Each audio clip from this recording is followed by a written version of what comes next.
Hai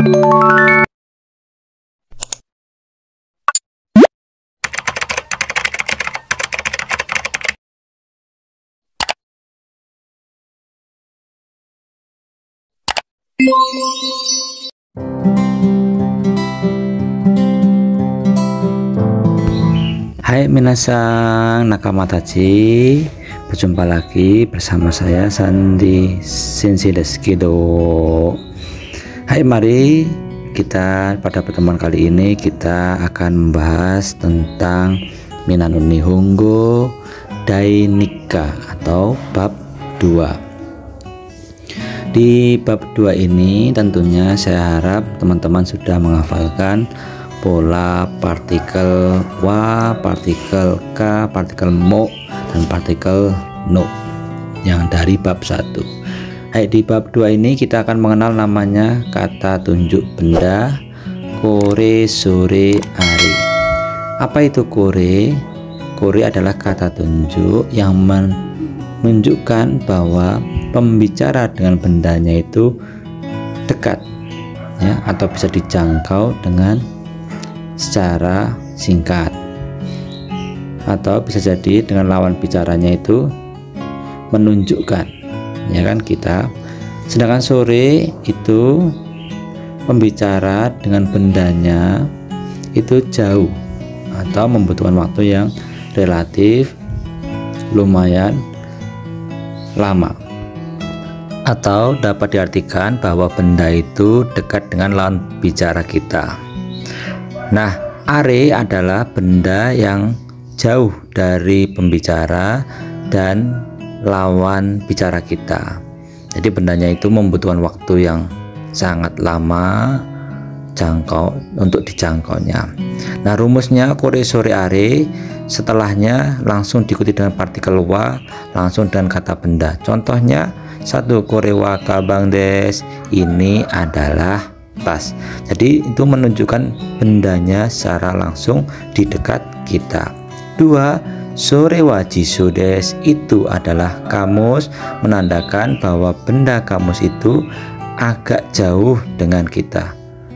Kemudian yang ketiga, are wa toke des, itu adalah jam, menandakan bahwa jam itu atau benda tersebut jauh dari pembicara dan lawan bicara kita. Hai, itu adalah kata kore, sore, are. Kemudian ada kata tunjuk benda yang menyatakan menerangkan benda tersebut atau menjelaskan benda tersebut, maka digunakan dengan kono, sono, ano. Kono, sono, ano harus menerangkan benda, maka rumusnya adalah kono, sono, ano plus kata benda baru partikel wa, kemudian diikuti topiknya. Contohnya, 1 kono kabang wa dari no deska, tas ini punya siapa. Nah, kono sama dengan kore, berarti bendanya letaknya dekat dengan kita. Sono artinya itu, berarti bendanya agak jauh dengan kita. Kemudian ano artinya itu jauh, yang menandakan bendanya itu membutuhkan waktu yang lumayan lama untuk dijangkau. Kemudian contoh yang kedua, sono pasokong wa Rima sang no des, laptop itu punya saudara Rima. 3 ano katawa donata deska, orang itu siapa ya. 4 sono hongwa dani sang no des, jadi buku itu punya saudara Dani. Jadi yang menjelaskan kore, sore, are, dan kono, sono, ano, yang membedakan apa adalah konteks dari bendanya. Jadi kalau kore, sore, are itu adalah untuk menunjukkan, sedangkan kono, sono, ano untuk menjelaskan atau menerangkan. Masuk ke bunke ketiga atau tata bahasa ketiga, kita mengenal sudes atau soja arimaseng. Sudes itu menandakan kita menyetujui pernyataan seseorang, atau soja arimaseng berarti kita menolak atau tidak sesuai dengan pernyataan yang dinyatakan oleh seseorang. Nah, ini biasanya ada sebagai jawaban. Contohnya, Korewa jiso desu ka?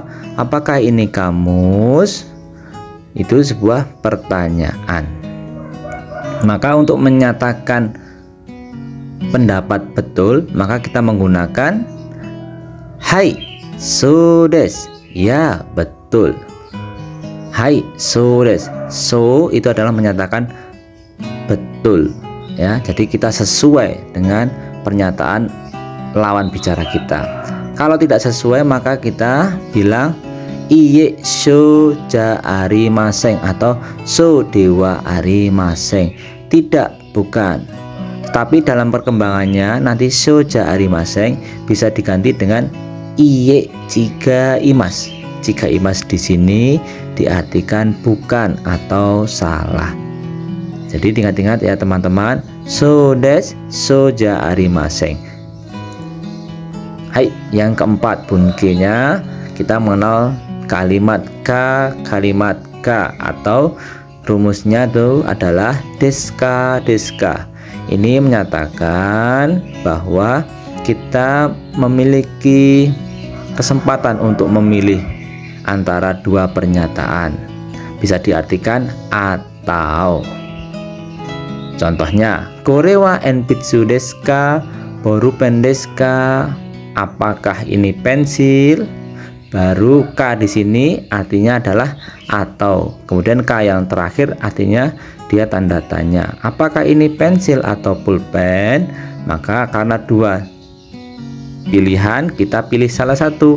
Enpitsu desu. Ya.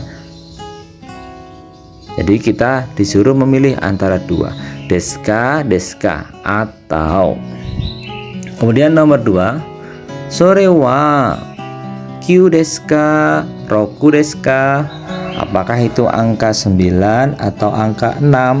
Karena penulisan angka 9 dan angka 6 itu kan hampir mirip. Ya, maka bisa dijawab kyu desu, angka 9.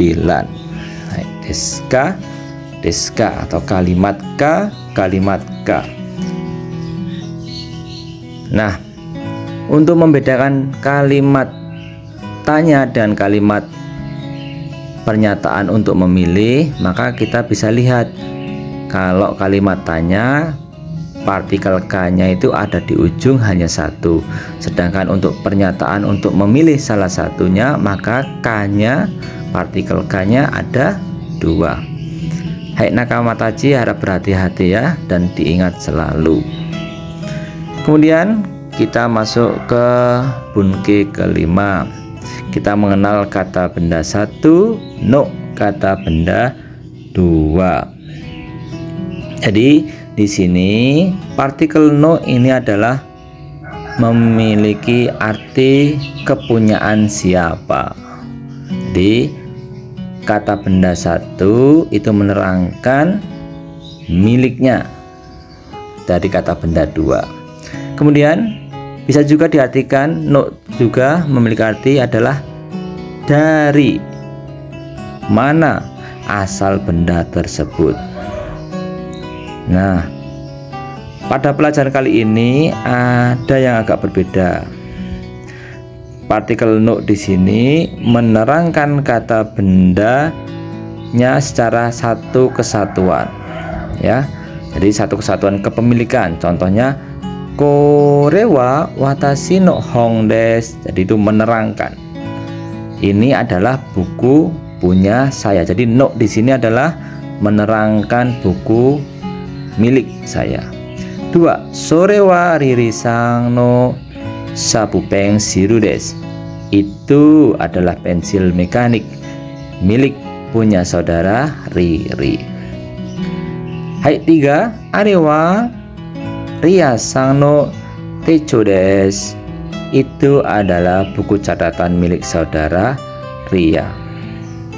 Nah, itu partikel no yang menyatakan kepemilikan. Kemudian ada partikel no yang menyatakan tentang, berarti perihal sesuatu hal dari benda tersebut. Contohnya korewa jidosha no zashi desu. Ini adalah majalah mobil, atau bisa diartikan majalah yang berisikan tentang hal-hal otomotif atau mobil. Kedua, Sore wa komputer no hong desu. Itu adalah buku tentang komputer. 3. Ari wa nihongo no hong desu. Itu adalah buku tentang bahasa Jepang. Ya, jadi partikel no yang menjadi pokok adalah menggabungkan antara kata benda dengan kata benda. Hanya saja bisa diartikan kepemilikan, dari, dan juga tentang. Saya harap pengertian partikel no di bab 2 ini dapat dimengerti. Nakamatachi harap berhati-hati ya. Hai, kemudian di pembelajaran selanjutnya kita akan mengenal namanya ekspresi pernyataan so desu ka. Nah, ekspresi ini digunakan bagaimana? Ini adalah ketika kita mendapatkan juhu atau informasi dan kita menyetujui dari pembicaraan tersebut. Jadi kita mengucapkan so desu ka. Oh, begitu ya. Nah, jadi contohnya kono suke wa anata no desu ka. Apakah meja ini punya kamu? Iye chigaimasu. Ririsang no desu. Maka dijawab so desu ka. Oh, begitu. Jadi ada informasi, kita bertanya, terus informasi itu ternyata beda dengan apa yang kita pikirkan. Setelah itu kita mendapatkan informasi tersebut dan kita mengucapkan ekspresi so desu ka. Contoh yang kedua, Sore wa nihongo no hong desu ka. Apakah itu buku tentang bahasa Jepang? Iye, so ja arimasen. Kore wa eigo no hong desu. Bukan, ini adalah buku tentang bahasa Inggris. So desu ka. Oh, begitukah? Ya, begitukah? Begitu ya. Itu sama saja. Jadi itu menandakan kita sudah mendapatkan informasi dan kita menyetujuinya. Nah, so desu ka ini di kehidupan sehari-hari akan sering diucapkan ketika kita melakukan kegiatan sehari-hari, misalnya anata wa kusuri o nomimasu ka? Hai, nomimasu. Maka bisa dijawab so desu ka. Benarkah? Apakah kamu minum obat? Ya, begitu. Jadi so desu ka ini digunakan untuk menyatakan kita telah mengerti akan adanya informasi baru. Hai, pertemuan kali ini di Dainika Minan Unihongo cukup sampai di sini, teman-teman. Semoga dapat belajar dengan baik dan informasi ini dapat bermanfaat. Salam sehat dan tetap semangat. Ganbare.